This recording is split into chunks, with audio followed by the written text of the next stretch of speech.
Hello everyone, this is Pankaj Kewat from Verma Bokaro Jharkhand. और पिछले classes में हमने थोड़ी बहुत इंट्रोडक्शन देखी थी माइनिंग इंजीनियरिंग की। तो आज हम सिलेबस देखेंगे क्या हमें पढ़ना है और क्या नहीं। तो माइनिंग सेकेंड ईयर ब्रांच में आपको method of working open cast या फिर ओपन कास्ट मेथड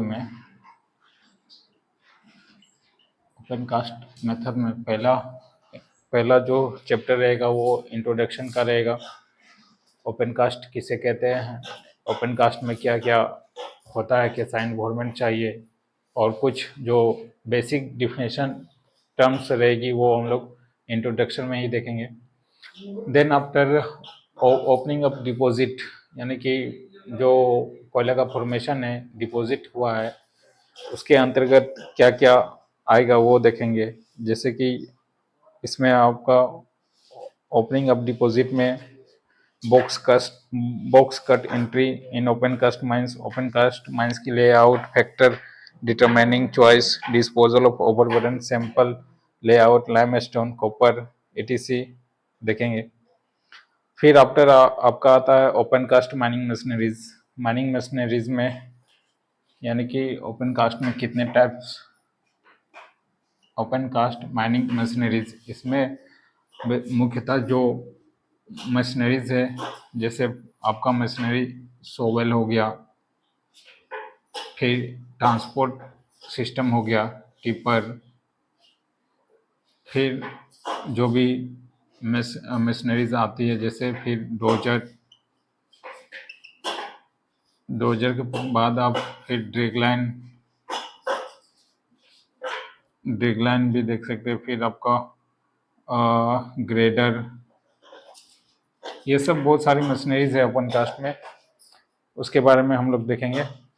फिर आपका सिलेबस आता है ओपन कास्ट एक्सप्लोसिव, जैसे कि ओपन कास्ट अंडरग्राउंड एक्सप्लोसिव में हम लोग परमिटेड एक्सप्लोसिव यूज़ करते हैं, ठीक उसी प्रकार यहाँ भी एक्सप्लोसिव के बारे में देखेंगे, जिसमें कि NFO है, ammonia nitrate fuel oil, slurry explosive emulsion क्या होता है, फिर इग्निशन सिस्टम देखेंगे कि कैसे डिटोनेटर या फिर डिले डिटोनेटर या फिर नोनेल से हम लोग ब्लास्टिंग करते हैं। Then after blasting in open cast mines, blasting practice में ये आपको देखना होगा कि ब्लास्टिंग कैसे कराया जाता है, या फिर बेंच कैसे बनेंगे ब्लास्टिंग के दरमियान, या फिर सिंगल रो ब्लास्टिंग होगा या फिर मल्टी फायरिंग रोक्स, ये सब सारे देखेंगे। उसके बाद आपका environment aspect of open cast mines, यानी कि ओपन कास्ट चलाने से क्या होगा, कैसा इम्पैक्ट, कैसा इन्वायरमेंट, या फिर हो सकता है ब्लास्टिंग के बाद जो फ्लाई रॉक्स रहेगा वो कितनी रेडियस तक जाती है, जो भी बातें आएगी वो हम लोग इन्वायरमेंट इम्पैक्ट में देखेंगे। कितने लैंड हमारे लीज में आएंगे, या फिर क्या फॉरेस्ट विभाग का मैटर रहेगा, ग्राउंड वाइब्रेशन होगा क्या, क्षतिपूर्ति, नॉइज पोल्यूशन, ये सब सारा हम लोग इन्वायरमेंट एस्पेक्ट में देखेंगे। तो चलिए चलते हैं introduction to open cast mining में। पहले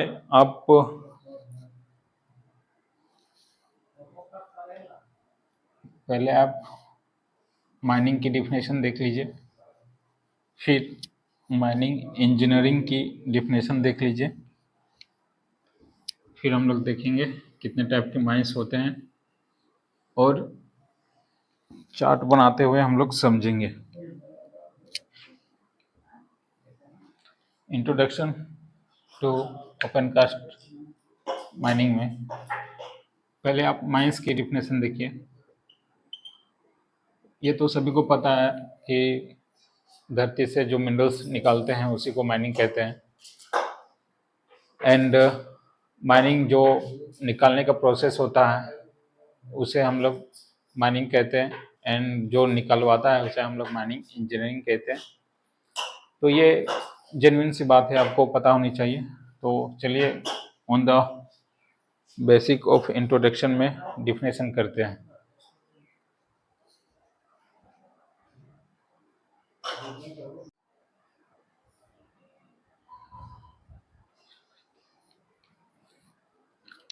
तो ये हमारी डिफिनेशन रही माइंस किसे कहेंगे। माइंस की डिफिनेशन, ए प्लेन पिट और एक्सकवेशन। ए प्लेस मतलब आप जगह,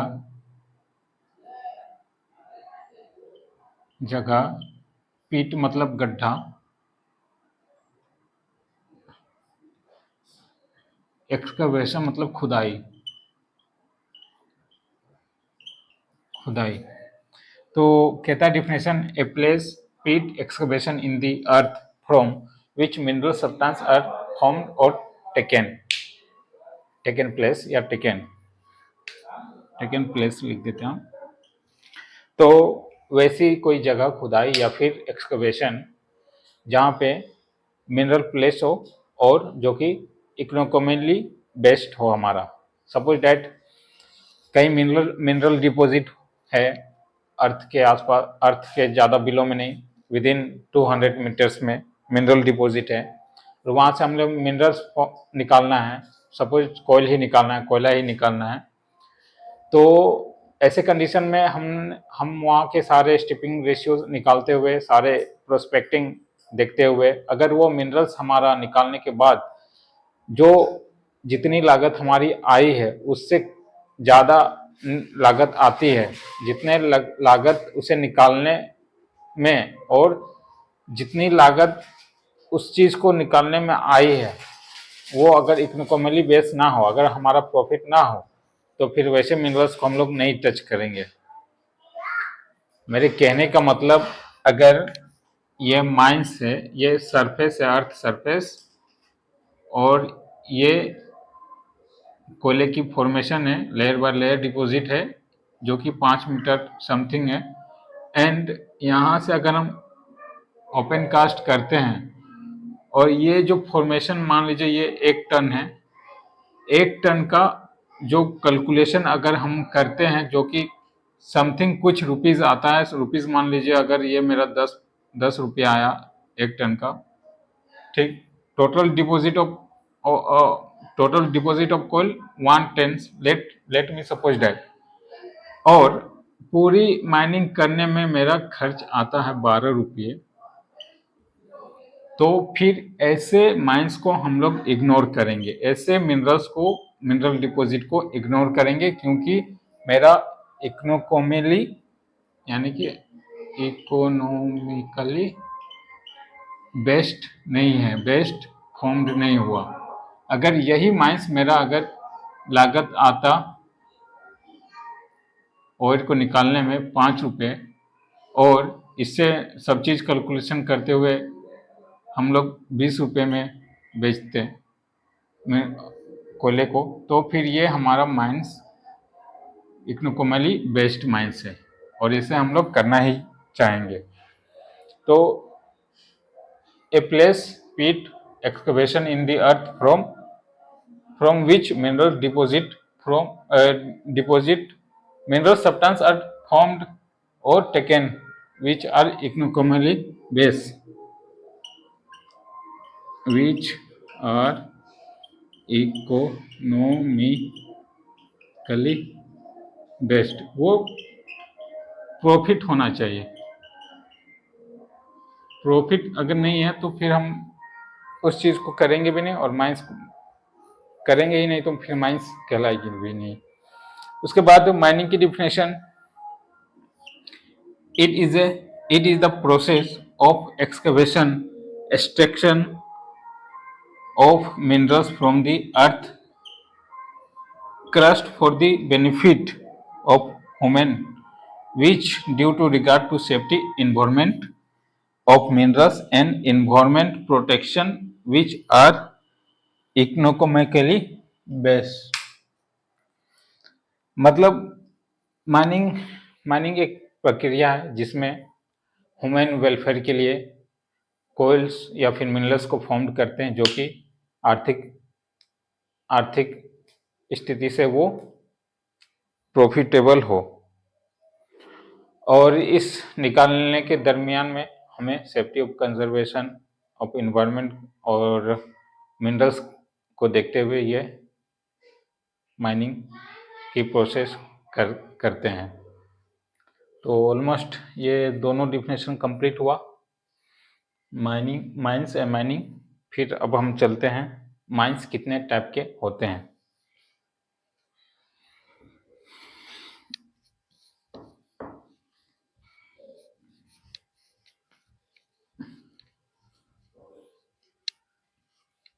देखिए रिसोर्सेस हमारे पास उतनी है नहीं, अगर ये डिजिटल बोर्ड रहता तो डेफिनेटली बहुत अच्छे तरीके से आपको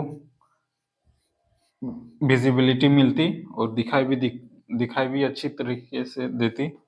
बट कोई नहीं, आज नहीं तो कल डिजिटल पैनल या फिर डिजिटल बोर्ड आ ही जाएगी। तो अब हम लोग चलते हैं माइंस के बारे में। तो पहला, अब देखिए माइंस कितने टाइप के होते हैं। ये माइंस के टाइप, तो रेगुलेशन विथ डीजीएमएस सर्कुलर या रेगुलेशन के अकॉर्डिंग माइंस हमारा दो ही टाइप के होते हैं। एक manual mines and mechanised mines.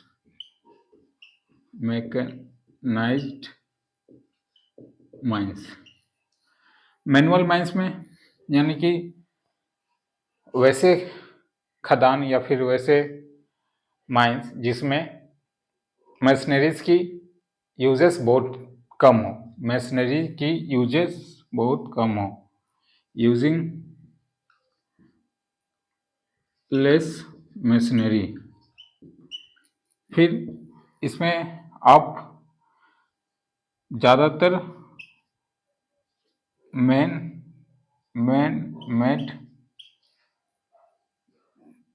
Made के द्वारा ही इसमें आप ज़्यादातर एक्सट्रैक्शन ऑफ मिनरल्स करेंगे। यानी कि मैन मेड मतलब आप इसको कैसे समझें कि आप सपोज डैट मैन मेड के दरमियान ये आप देखे होंगे फोड़ा या लकड़ी या कुदाल, ऐसे इस टाइप का स्ट्रक्चर होता है। ऐसे एक स्ट्रक्चर ऐसा भी होता है, इधर थिकनेस मोटा है इधर पतला है। तो ये एज ए कांधे में लेके सब अंडरग्राउंड उतरते थे या फिर ओपन में उतरते थे और इसी से कटिंग वटिंग करते थे। यानी कि मैन पावर इसमें ज़्यादा लगती है, man made and man power इसमें ज़्यादा लगती है।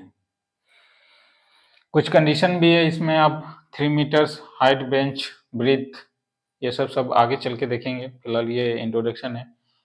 और इसके बाद आपका मैकेनाइज्ड माइंस उसको बोलेंगे जहाँ फुल्ली मशीनरीज का यूज होता हो और ये टेक्नोलॉजी पे बेस्ड होता एंड मैन पावर की लागत भी इसमें कम होती है। टेक्नोलॉजी मीन्स जो आप माइंस में शटल कार्स या फिर माइंस का जो मशीनरीज यूज़ करते हैं उसी के बारे में है। तो ये हमारा डीजीएमएस बेस के अकॉर्डिंग माइंस की क्लासिफिकेशन। अब एज ए डिप्लोमा होल्डर चलते हैं माइंस कितने टाइप के होते हैं।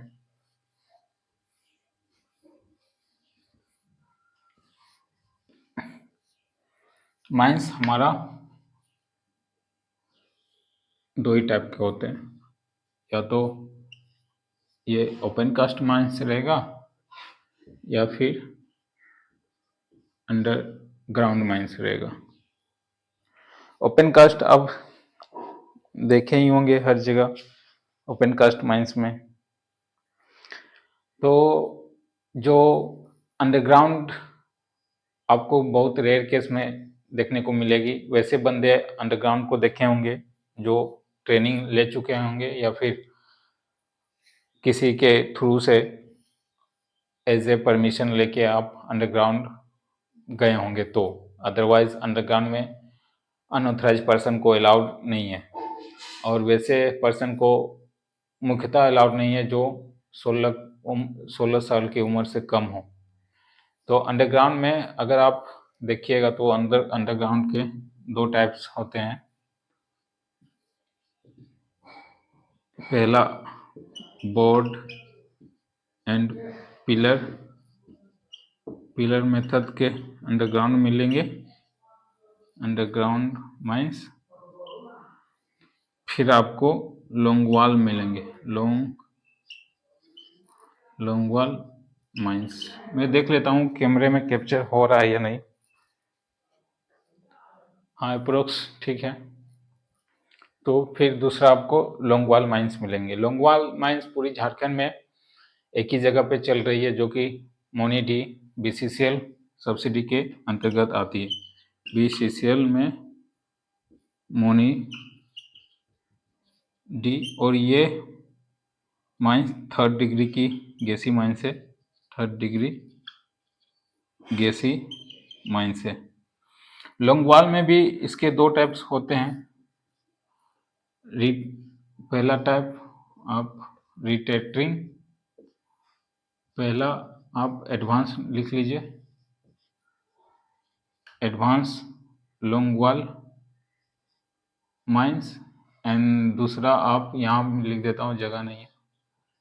दूसरा रिटेटरिंग लोंगवाल माइंस। इट मीन्स कि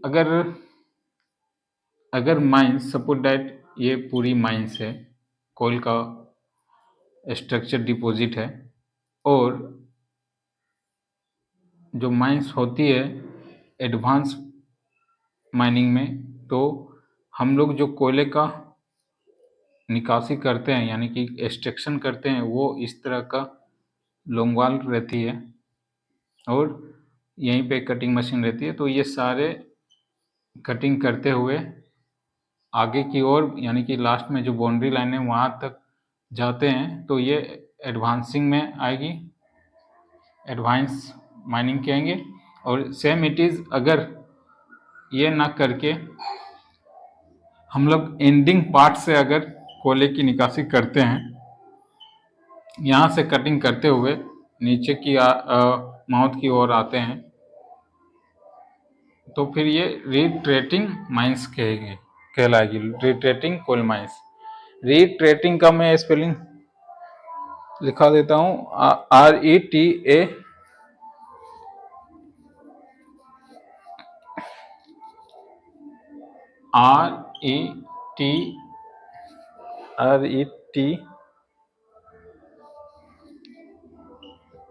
ट्रेटिंग, आई थिंक RETAR, ठीक, TRATI, ठीक है, रिट्रेटिंग लोंगवाल माइंस, ये हो गई।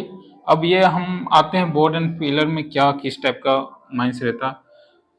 तो सपोज दैट ये अंडरग्राउंड माइंस है, इसमें इसका जो फॉर्मेशन डेवलपमेंट और डिप्लरिंग करते हैं, वो पिलर का साइज सपोर्ट के लिए रखते हैं। ऐसे पिलर बनाते हुए हम लोग माइंस का फॉर्मेशन या फिर डेवलपमेंट करते हैं। देन आफ्टर यहाँ से हमारा इसको हम लोग गैलरी बोलते हैं, पूरी को गैलरी, एंड इसको पिलर बोलते हैं।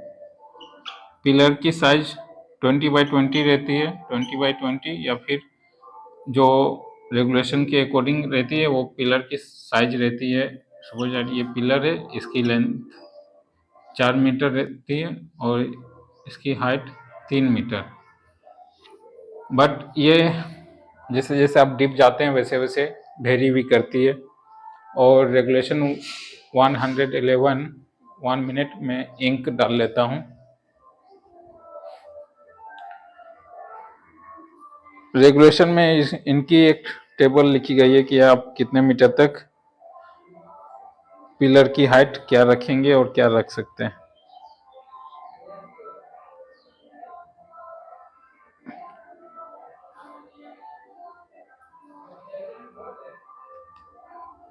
बोर्ड एंड पिलर में भी दो टाइप के माइंस होते हैं। पहला केविंग मेथड होता है यार,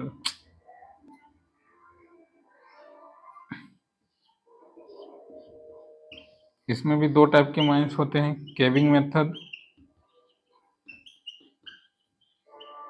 दूसरा stowing method. Stowing method, caving means what? Caving means आप गुफा, यानी कि अगर ये पिलर को सारे खाते हुए अगर हम फ्लोर को धंसने के लिए छोड़ दें, ये तो हमारा माइंस है, ये ये तो मेरा सरफेस हो गया। अगर इसको हम लोग धंसने के लिए छोड़ दें तो ये हमारा केविंग मेथड आएगा, यानी कि ये पूरी गोप बन गई। गोप को अगर हम धंसने के लिए छोड़ देते हैं या गिरने के लिए छोड़ देते हैं तो ये हमारा केविंग मेथड में आएगा। और ऐसे ऐसे गोप का फॉर्मेशन यानी कि केविंग मेथड हम वहीं चलाएंगे जहाँ पे सरफेस पे कोई इंफ्रास्ट्रक्चर या कोई किसी की प्रॉपर्टी ना रहे, ये मतलब एज ए यूजलेस रहे। ठीक, उसके बाद अगर इसी माइंस को, इसी गोप को अगर हम बालू से या फिर अनकम्बस्टिबल मटेरियल से इसको भर देते, फिलअप कर देते हैं, तो जो सतह होती है वो धंसती नहीं, बस थोड़ा सा सब्सिडेंस आ जाती है या फिर थोड़ा सा दब जाती है। तो इसी को फिर हम स्टोविंग मेथड कहते हैं। ये तो हो गया अंडरग्राउंड के कंडीशन में सारी बातें। लाइट भी चली गई। अब आते हैं ओपन कास्ट माइंस में।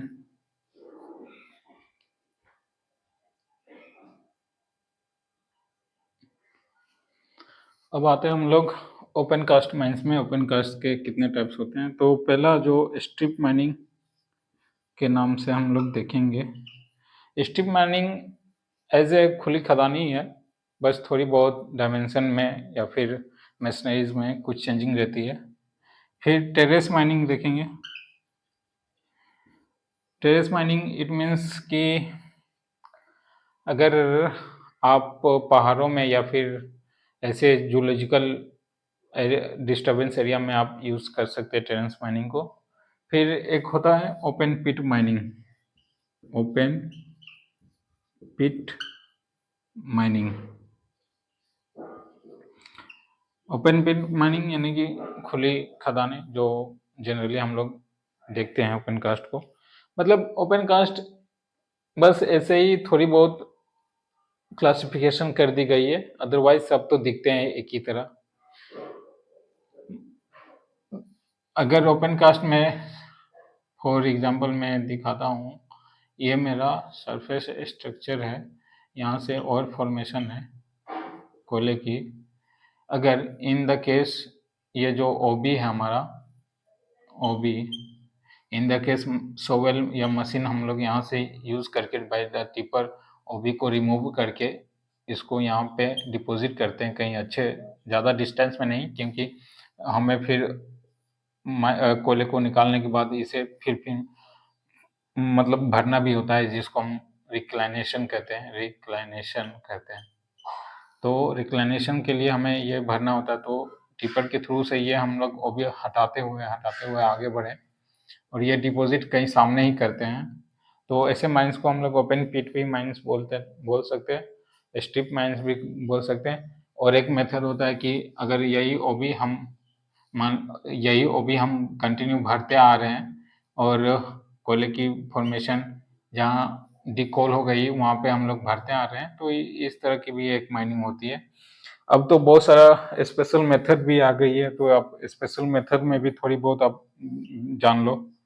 स्पेशल मेथड में आपका हाईवॉल माइनिंग भी आ जाता है। फिर ड्रैगलेन ड्रैगलेन ड्रैगलेन माइनिंग, जो कि साइड कास्टिंग के लिए बहुत स्पेशली जाना जाता है।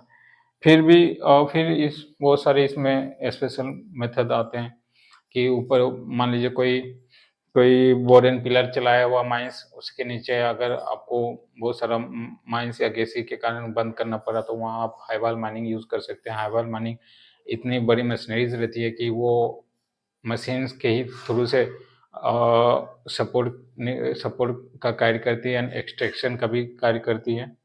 फिर इसमें भी अंडरग्राउंड के केस में भी बहुत सारे स्पेशल मेथड होते हैं। स्पेशल मेथड जैसे कि आप शटल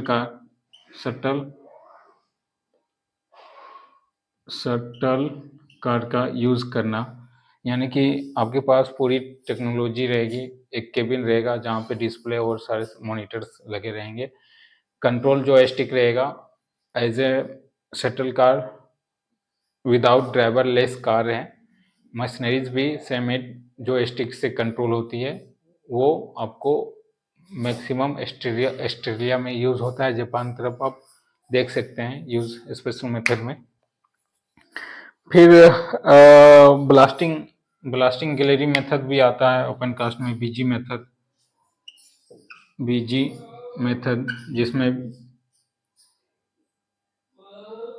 बीजी मेथड ब्लास्टिंग गैलरी इसमें नहीं आएगा, ये अंडरग्राउंड के केस में आएगा। अंडरग्राउंड के केस में ब्लास्टिंग गैलरी मेथड आएगा। तो चलिए फिर आगे हम लोग देखते हैं। इंट्रोडक्शन में आगे की सिलेबस देख लेते क्या है।